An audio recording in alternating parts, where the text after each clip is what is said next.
چلو کچھ منافق تو چھپے ہوئے تھے جن کا کسی کو نہیں پتا تھا سوائے اللہ کے نبی کے، لیکن عبداللہ بن ابی کا تو سب کو پتا تھا کہ یہ منافق ہے۔ میرے نبی پانی پی رہے تھے، ان کے بیٹے عبداللہ بن ابی کا بیٹا عبداللہ پکے صحابی، یا رسول اللہ تھوڑا پانی تو بچا دیں۔ آپ نے کہا کیا کرنا ہے؟ کہا اپنے باپ کو پلاتا ہوں شاید ایمان اندر آ جائے۔ تو آپ نے بچا ہوا پانی دے دیا، کہا ابا پانی پی لو۔ کیا ہے؟ کہ میرے نبی کا جھوٹا پانی ہے، پی لو۔ کہا کوئی پیشاب لیا وہ پی لوں گا، یہ نہیں پیتا۔ انہوں نے واپس آ کر کہا یا رسول اللہ میں بیٹا ہوں، اب مجھے اجازت ہے میں اس کی گردن اڑاتا ہوں منافق کی۔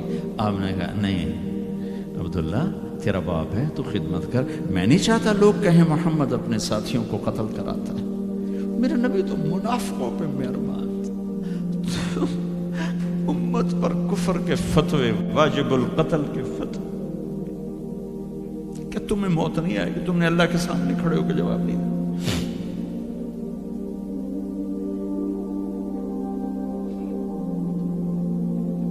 اور جس دن وہ مرا ہے ان کے بیٹے آ گئے، یا رسول اللہ میرے ابا کو کفن کے لیے کرتا دے دیں گے؟ ہم نے کہا ہاں دے دوں گا۔ یہ کون ہے جس نے اما عائشہ پہ تہمت لگائی تھی؟ یہ وہ آدمی ہے۔ سوچو صحیح، منافقت کو ایک طرف رکھ دو، سب سے پیاری بیوی۔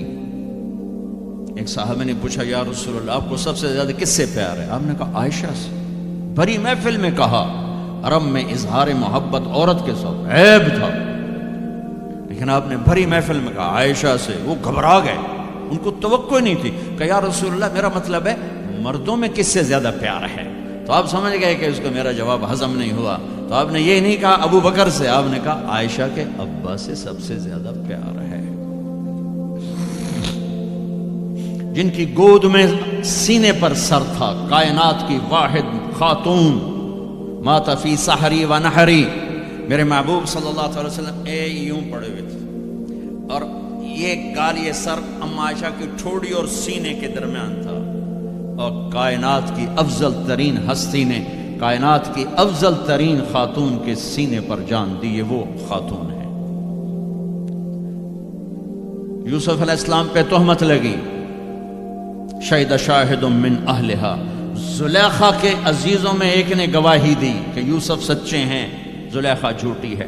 عیسیٰ علیہ السلام کی ماں پہ تہمت لگی تو عیسیٰ علیہ السلام نے اپنی ماں کی پاکیزگی کی گواہی دی کہ میری ماں پاکیزہ ہے۔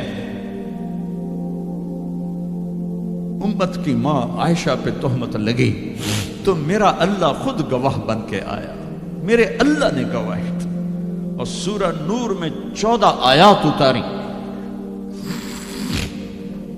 ان پہ تہمت لگائی، اتنا بڑا دکھ دیا کہ جس کی انتہا کوئی نہیں، اور آپ کہہ رہے ہیں دے دیتا ہوں۔ تم سوچو تو کوئی تمہاری بیٹی پہ تہمت لگا دے، تمہاری بیوی کے تہمت لگا دے پاکیزہ عورت پر، تم اسے قتل کرنے کے پیچھے پھرو گے یا کم از کم زندگی بھر کا بائیکاٹ کرو گے؟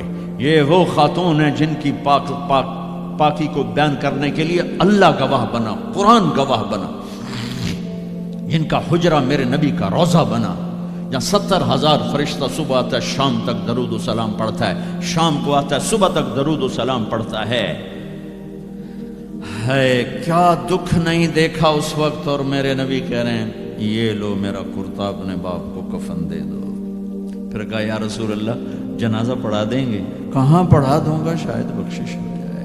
یہ عبداللہ بن ابی کا جنازہ ہے، اور آپ صحابہ کو کھڑے ہوئے ہیں صف بنا کے، تو عمر رضی اللہ عنہ سامنے آ کے کھڑے ہو جاتے ہیں، یا رسول اللہ آپ کو پتا ہے یہ کون ہے؟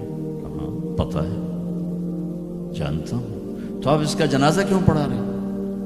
کہا اب عمر مجھے اللہ نے روکا نہیں، یہ کہا ہے پڑھ یا نہ پڑھ میں معاف نہیں کروں گا، میں پڑھتا ہوں شاید معاف ہو جائے۔ پھر کہا میرے اللہ نے کہا ہے 70 دفعہ بھی تو ان کے لیے دعا کرے گا تو معاف نہیں کروں گا۔ میرے نبی نے کہا اگر میرا اللہ یہ کہتا کہ تو اس کے لیے اگر 70 دفعہ دعا کرے گا تو میں معاف کر دوں گا، تو میں اس کے لیے 70 دفعہ دعا کر دیتا۔ تم نے کیا کرتا؟ پھر آپ نے جنازہ پڑھایا، آپ پیچھے پیچھے قبر میں دفن تک گئے، تو اس کو قبر میں اتار چکے تھے. اب جب پہنچے ہم نے کہا باہر نکالو. باہر نکالا گیا, سب کے سامنے منہ سے اپنا تھوک نکال کے اس کے منہ میں ڈالا, شاید بخشش ہو جائے. 100 منافقوں نے کلمہ پڑھا یہ منظر دیکھ کر.